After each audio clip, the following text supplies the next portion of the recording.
Hi everyone, as we know, Purim is upon us, and tonight we read the Megillah once and another time tomorrow morning. And at the end of the Megillah, it talks about how Mordechai and Esther sent the Purim story to all the surrounding Jewish communities, which is really the Megillah, because the Megillah is the Purim story. And in that point of the Megillah, it describes the Megillah as being divrei shalom v'emet, words of peace and truth. So what does it mean? What were they trying to tell us? If this is a Megillah that's for all generations, what are they trying to tell us today? What can we take away from these words, divrei shalom v'emet, words of peace and truth? One idea comes from the Vilna Gaon, and he says something that I think is very fitting for us today. He says that the words, when we read the words divrei shalom v'emet, when we read the Megillah, we should feel this sense of peace and truth. But what does that mean, we should feel this sense of peace and truth? He says regarding the word of shalom, when we read this, we should feel that security, that God always has a plan for us, that God always has our peace in mind.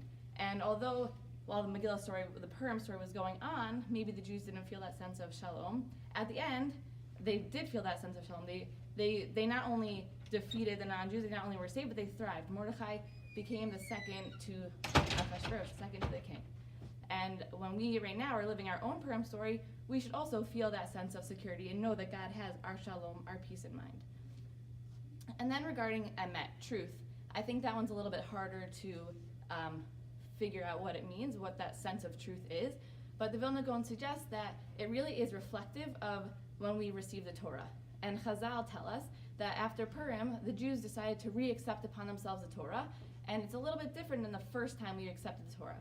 The first time was at Har Sinai, and the Midrash tells us that there was a proverbial mountain hanging over our heads.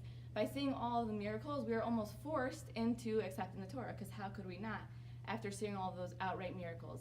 But the second time around, when we read the Purim story and we read it and we lived the Purim story, we decided to accept the Torah again.